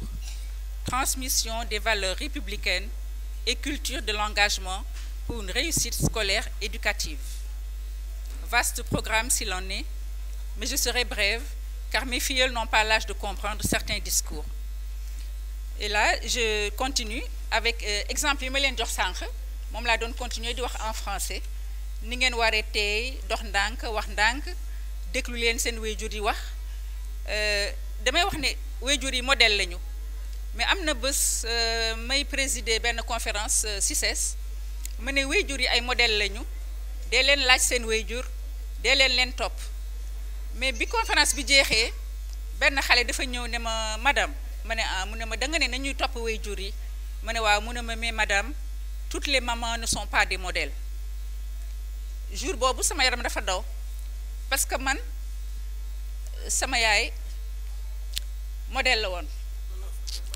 du ma bëgg di ko tudd parce que fukki at a ngi nii bu mu demee mais su ma ko tuddee sama xol day tooy yaayu Nafissatou modèle la yaayu Ibrahima Khalil yaayu parrain bi ñooñu ku topp ci seeni tànk lu baax ngay def da ngay neex tiitaroo mais dama ne xale jànq bi ma wax loolu dama ko ne bu fekkee ne sa yaay du modèle c'est que dafa def lu la naqadi baal ko gis nga sa yaay loolu mu def ba mu naqadi la ba nga ne du modèle moom bu sañoon yow yaay gën ci doom yi te yow yaa ngi lycée Kennedy léegi yaa ngi def première kon sa yaay am na fu mu la féete kon li la naqadi ci moom da nga koy fàtte te nga fas jom bu ëllëgee nga tekki su ko defee sa yaay li ko naqadi ci àddinaam ba tax mu jaar yoon bu la neexul moom dina am ndam dina bëgg su defee nga bëggal ko donc dëgg la parents yëpp duñu modèle mais je suis sûre que yéen xale yi li tax ngeen nekk excellence ba ñu leen di neexal nii tey c'est que seeni waajur ay modèle la ñu jar a topp ñu jar a suivre. Ci exemple, je disais, ceux qui méprisent le drapeau, n'assistent pas au défilé du 4 avril, ne connaissent pas le refrain de l'hymne national, personne ne lèvera le drapeau en leur honneur, l'hymne national ne retentira pas pour les célébrer. En un mot commençant, la probité, le respect de l'autre et de l'environnement, le patriotisme, la loyauté s'apprennent en bas âge. Nos sociétés traditionnelles nous y forment. Chez les Sérères, les Diola, les Mandingues, les Alpulaar, il y a des classes d'âge et c'est là que les valeurs se forgent. Juddu bu rëy ndey ak baay fayda borom ñu ne it mbay ci say wóom. Si tu n'es pas un bon enfant, un bon camarade, un bon élève, tu ne seras jamais un bon citoyen. Nous, parents et éducateurs, devons nous efforcer d'être des modèles à suivre. Livre yi ma bind mu ngi ci bibliothèque Fondation Sococim. Patricia Diagne sama xarit la bu yàgg lu muy def ma ciy boole. D'ailleurs mu ngi def ay dessin ci fondation foofu yoo xam ni sama portrait nga fa sama portrait papa nga fa ak portrait ay yeneen intellectuel au Rufisque. Donc voilà bëgguma guddal parce que waxtu wi xat na mais dama bëgg a wax ne sama xol sedd na ci jataayu tey bi. Nee nañu doow ma def école buissonnière c'est vrai waaye am na bés yàlla xiir ma rek ma xëy sama yaay ne ma kaay jàngi mën na ko tey du ma jàngi mu ne ma lan la ma ne dama sonn waaye moom boole ci ay wax dafa dem jël baleem ñëw forcé ma solu jiital ma di ma dóor sama tànk yi ay bale ba kër sër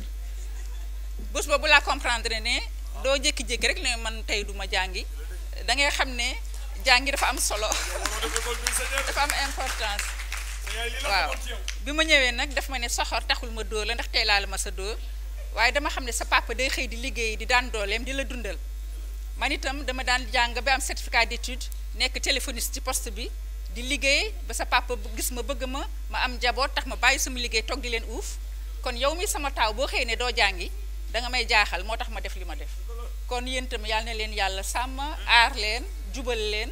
may leen wér ak wérle def ngeen dund ba yor réew mi ba nekk ay citoyen émérite. Wasalaam. maa la mag nga fiy dégg waaye maa la gën doo ko fi dégg Mariama Ndoye écrivaine bu mag bi docteur Thierno Ndoye sa baay lébu bu mag bi Ablaye Faye ci ay discours am nee na moom li mu nekk doomu Tëngéej da koo neex war naa mën a nekk ndaxte nag boo ko fekkee kër papa gars yi di ñëw muy def lu baax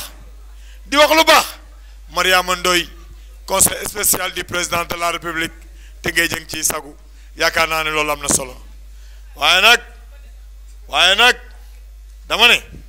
Ablaye Faye ku def lu rëy am lu rëy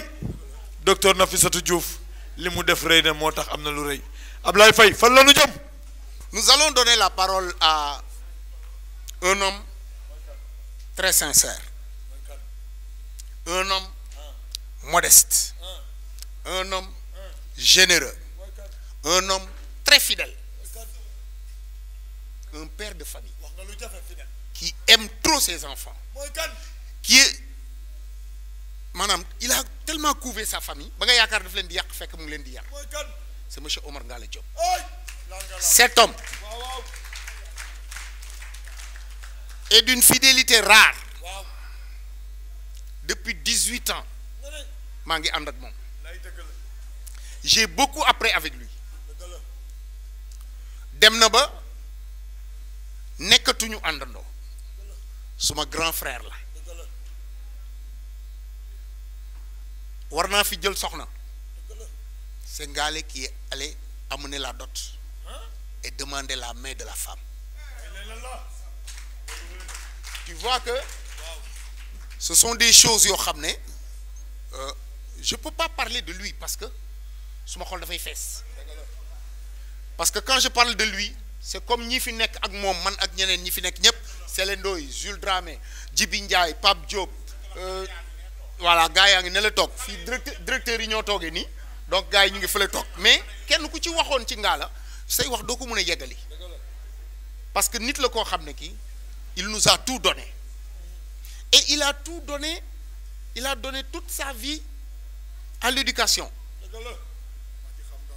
La petite école chez Binta tey fu mu yegg Ngalla la ak fu mu mun di toll na fu école bi yegg tey Ngalla la donc addinaam yëpp jox na ko éducation moom ak Sococim fidélité bi ma lay wax Ibrahima Ndiaye wax na ko léegi Ngalla Diop docteur la ci domaine am xam-xam bi mu ci am raar na nga gis ko feneen te pourtant da koy partager ak nit ñi donc moom la ñuy jox parole moom nag digganteem ak Nafi wax na ko duma ci dellu ñeneen ñi fi jaar ñëpp wax nañ ko en tout cas nit la daal koo xam ne kii su la jàppee jàpp na la ni ñaari weñ di jàppante ci suude donc ñoom ñaar kenn du bàyyi boppam donc noonu lay jàppe nit monsieur Diop vous avez la parole. bismillahi rahmaani rahim alhamdulillahi rabbil alamin dellu di sant yàlla santaat yàlla bu baax a baax a baax a baax ci bés bi di commencer d'abord par nuyu ñi nga xam ne ñoo nekk ci présidium bi commençant d'abord par la présidente de l'association Tëngéej Tuuti Tànk madame Nafissatou Diouf nga xam ne depuis 2014 ñu ngi ànd di liggéey mais mu nekk koo xam ne dafa neex a liggéeyal li ñu wax ne peut-être def naa ko ci moom waaye moom it def na lu bari ci man parce que partage la dañuy ànd di weccante ay xalaat di discuter bu ñu xoolee li gën a baax rek ñu taxaw ci kon lépp moom la parce que àndax moom yomb na parce que dafa am dégg-dégg di déglu di nemmeeku nit ñi di xool lan moo baax niveau intellectuel moo ne ko poussé que ne man am naa lépp mais du ma laaj kenn mais toujours di jël affaire bi tekk ci table bi tonton loo ci xalaat tonton loo ci gis ñu ànd ñëw di liggéey ci loolu boo remercier madame Nafissatou Diouf ba pare man ma ko remercier parce que li ma defal dafa bëri daka def ba def ko sama biir njaboot kon mënuñu toog fii di wax lépp dañuy gàttal rek di remercier aussi la marraine muy Mariama Ndoye defe naa koo dégg ci Tëngéej dégg Cànnaax Ndoye rek da ngay xam benn rakkam bu ndaw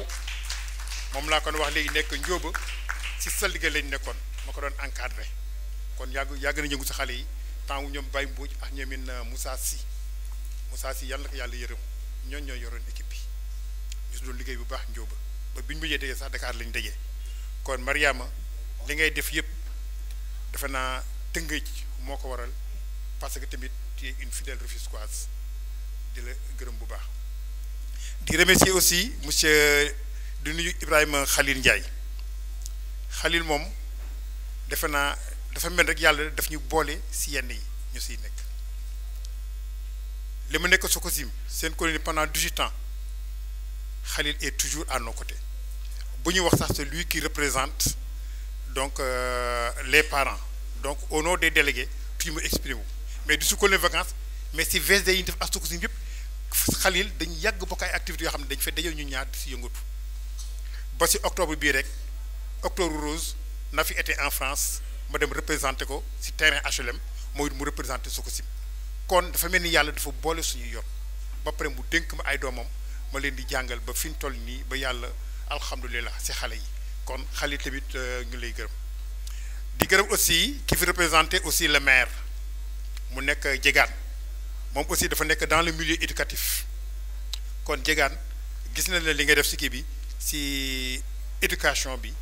parce que Nafi bi jël nga Dakar def marraine des jeux gëstu mooy final bi ñu defoon au niveau du lycée moderne waaw donc tamit ñu ngi lay gërëm ci ñi nga xam te ñoo ngi taxawoo di représenter le maire parce que foofu tamit naa ci ñëw parce que tey Nafi am na lu bari lu mu seq ak maire bi loo xam ne war na ci liggéey peut-être que nañ ci dellu surtout en matière d'éducation sëriñ daara yi aussi dañ leen di remercier parce que man dimanche rek laa jaar Marina gis ñoom Baye Mass ak sëriñ yi gis ñoom tuuti parce que Marina dafa nekk tamit dëkku diine xale yi ku ci wàcce rek te demoo école rek yaa ngi ci daara yi yow jàng leen moom laa leen di wax ba moo laa di wax ma saa pa Dakar seen daara yi sax léegi dañ ko war a gën a moderniser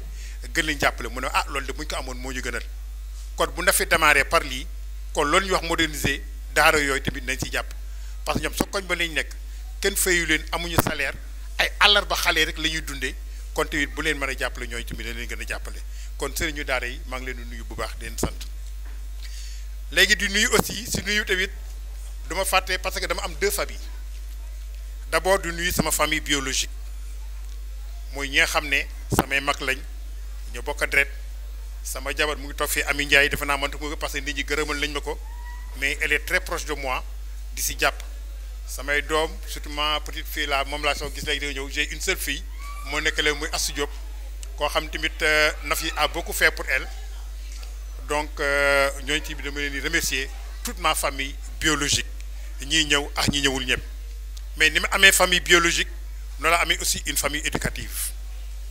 la famille éducative bokk ñi si jàng mais la famille éducative aussi bokk ñi nga xam ne ñoo bokk les collectivités éducatives te bu ma si cité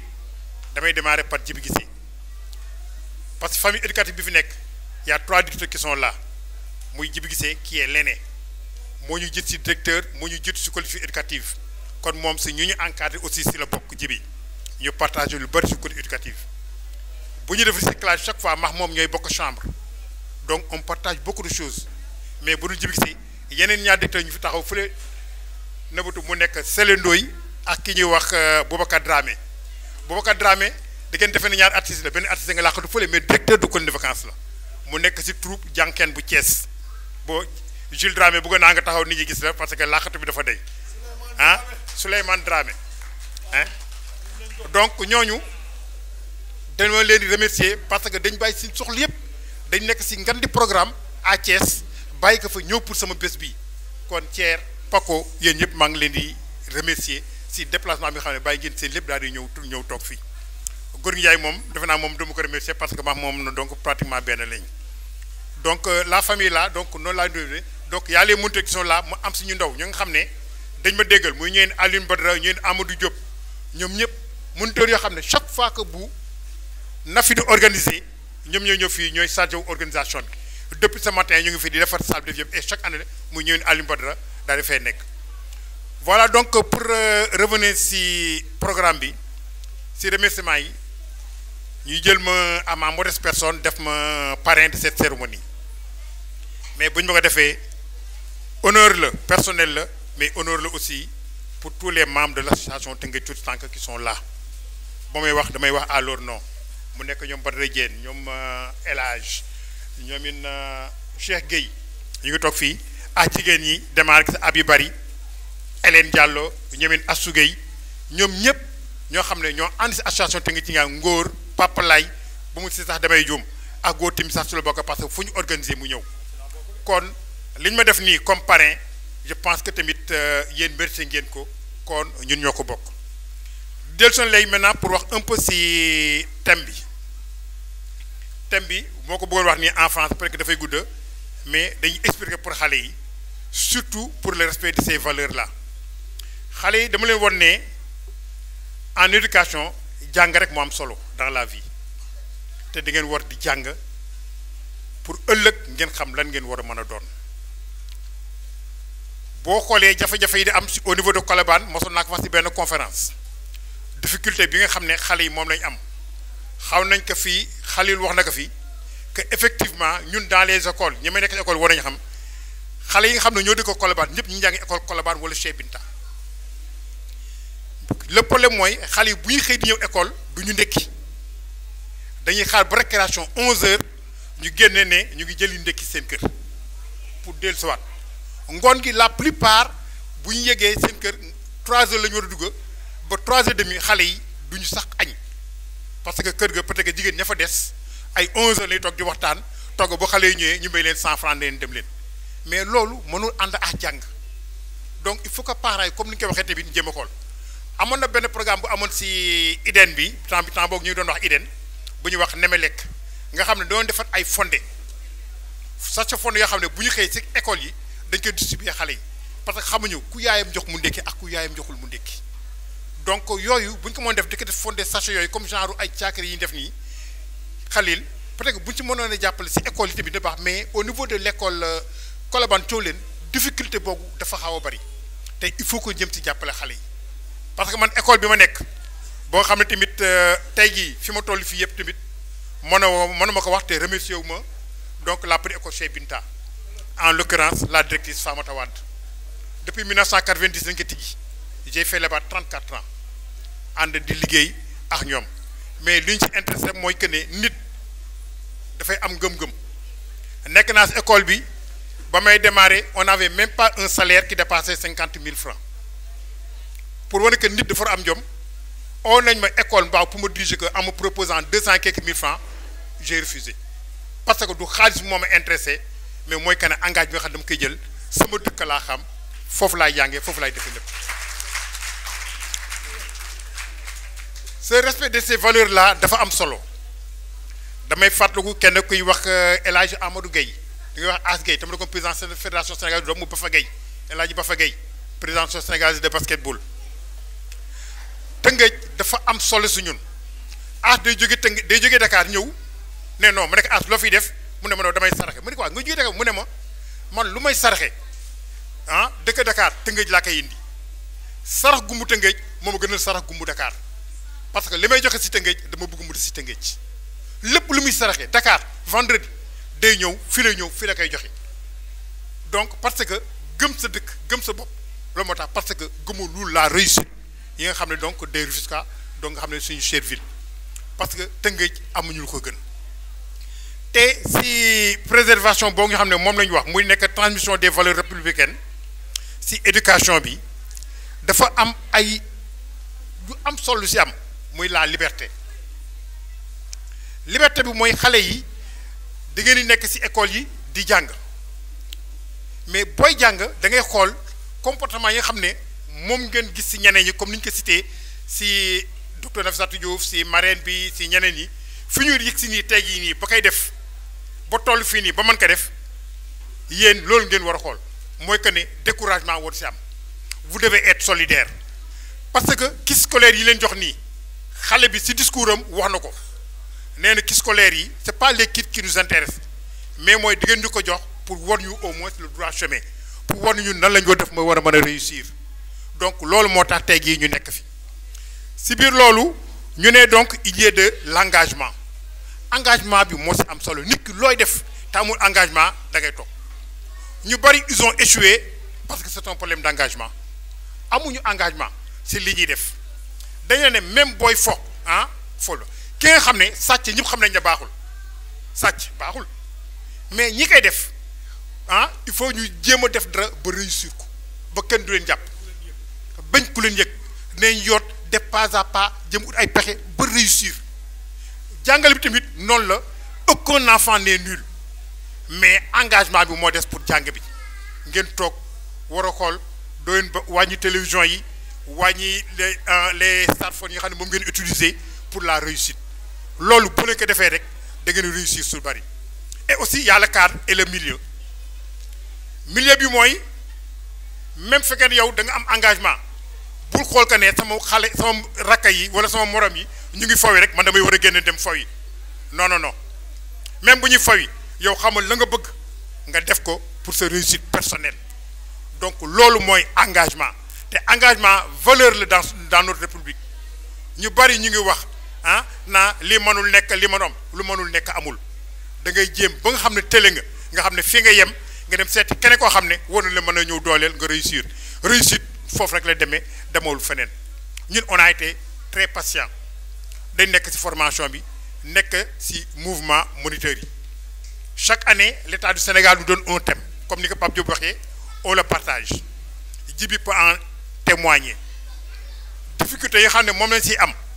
mais dañ koy boot parce que Khalil saa yu xoolee ces enfants chaque année il nous donne 100 enfants ñu jëw leen yóbbu leen dans le reste du Sénégal ñu visite Sénégal ou bien en Gambie mais ces enfants là yàlla muy suturaal ba depuis 18 ans mosuñu am dara luñ ci naqari moo tax toujours ñuy renouveler ce contrat pourquoi parce que dañu war a am engagement si nga xam ne donc moom la ñuy def engagement nag muy lépp loo am engagement def ko normalement gëm yàlla def ko tamit te jiitul si alal wala leneen defe naa kooku yàlla dafay accompagner su réussite loolu rek moo ci am solo beneen bi mooy ma ñëw nag su juste nga tuuti tànk foofu nag le représentant du maire laa wax mooy ak marraine bi ak Khalil l'association dafa ubbi fii bi ñu xoolee que ne niveau xale yi ci jàng bi mu ngi commencé am problème pourquoi parce que les enfants ne lisent plus à l'école xale yi liiratuñ te l'enseignement dafa changé il y a plus la dictée 5 fautes tu es éliminé amatul maintenant on écrit un texte on fait 5 fautes ci biir souligner ko ne la corriger les fautes mais dictée direct dañ ko dafa disparaître avec le curriculum donc loolu yëpp dafa commencé di yàq ci jàng mi léegi nag ñu ne non kon les enfants ne lisent plus benn bibliothèque moo nekk à Rufisque parce que bu Eden bi doxatul c'est la bibliothèque du Cercle Mousse Gueye avec cette ville là ah mais ñëpp mën ñu fa dem yenn xale yi sax xamuñu ko ñu ne kon nañ def des bibliothèques de proximité loolu moo poussé association Tëngéej Tuuti Tànk Nafi a sacrifié sa maison familiale rasé ko day dem avec l'État lui a donné lui a financé 50 millions pour ñu tabax la bibliothèque def nañ ko ba mu ngi nekk au cœur de Colobane mu nekk une bibliothèque de proximité nga xam ne xale yi mënul déplacé wu jóge Colobane Guy Marius pour ñëw ba léegi Marius mais il faut rester là bibliothèque baa ngi nii premier étage bi pare na ñu war ko terminer mais jusqu'à présent donc dafa am ay blocage donc représentant monsieur le maire te loolu bu ñu ko defee defe naa Nafi boo ko defee c'est pas pour elle mais c'est pour la communauté c'est pour les enfants de Colobane Thiawlène Médina jusqu'à Guy Marius ñu am xale yi fa xam ne fa la ñuy nekk bibliothèque baa ngi nii les travaux jusqu'à présent mënu continuer donc avec le maire war nañ gis le préfet pour jëm ko yeggali parce que en matière de politique am nañ am mais le blocage se trouve donc déjà depuis l'architecte bi nga xam ne moo chargé wu travaux yi jusqu'à présent nanguñu ko yegg loo xam ne déjà dal nañ ko ba fermer ko donc yëkkati nañ ko defe naa waruñu ko mën a priver donc la population de Rufisque si biir foofu Khalil avec la Sococim mais ñun bëgguñu loolu rek ñu yeggalil ñu bibliothèque bi parce que li des bariwul RSE bi bu ñu mën a jàppale ñu yeggal cette bibliothèque communautaire ça allait régler beaucoup de problèmes au niveau de Colobane Thiawlène Médina parce que déjà foo def fondation ba tabax ba dalee ba commencé yëkkati escalier bi ba nekk étage bi si kaw defe naa on pouvait continuer ça te l'apport de la Sococim pour Rufisque ñu ngi koy jéem a solliciter pour que la bibliothèque communautaire moo nekk en face Kër Mbaye Jacques foofu la bibliothèque bi nekk ah donc loolu bu ñu ci doon jàppate au niveau de la Sococim kon doon nañu ma arranger trop donc le représentant maire Diegane donc avec Ilimane Nafi temps yi parce que waroon nañu am benn réunion même avec le préfet pour que bibliothèque boobu mu bañ a tomber à l'eau parce que c'est pour les enfants xale yi soxla nañ ko dañ ko soxla ñoom ñëpp te vraiment mu nekk benn bibliothèque multifonctionnelle loolu daal laa doon tëjee samay discours di remercier encore une fois ñëpp di leen remercier encore donc merci l'association Tëngéej Tuuti Tànk merci le Sénégal et vive la nation. ñii dañ leen war a boole ci éducation bi Sénégal ministre de l'éducation nationale dafa war a oo ñu mel ni Omar Ngalla Diop ñu wax ak ñoom Ablaye Faye waaw léegi nag Ablaye Faye fu nu jëm wax nu ko. Alors c'est un grand homme qui parlait tout à l'heure. Alors il nous a appris que éduquer ce n'est rien d'autre que créer des liens. Alors pour éduquer, il faut d'abord se connecter avec l'apprenant. C'est ce que Ngalla vient de dire. Il demande une connexion entre les parents et les enfants, entre les éducateurs et les enfants, entre les institutions et les enfants. Et cette connexion-là ne serait que bénéfique pour tout le monde parce que ça allait nous permettre de partager beaucoup de choses qui vont faire de ces enfants-là de très bons citoyens. Alors nous allons tout de suite déplacer encore la marraine et le parrain pour leur remettre les trophées de reconnaissance, de remerciement que la présidente de l'association Tëngéej Tuuti Tànk va faire devant le présidium. Nous demandons à la presse de se préparer pour immortaliser cela.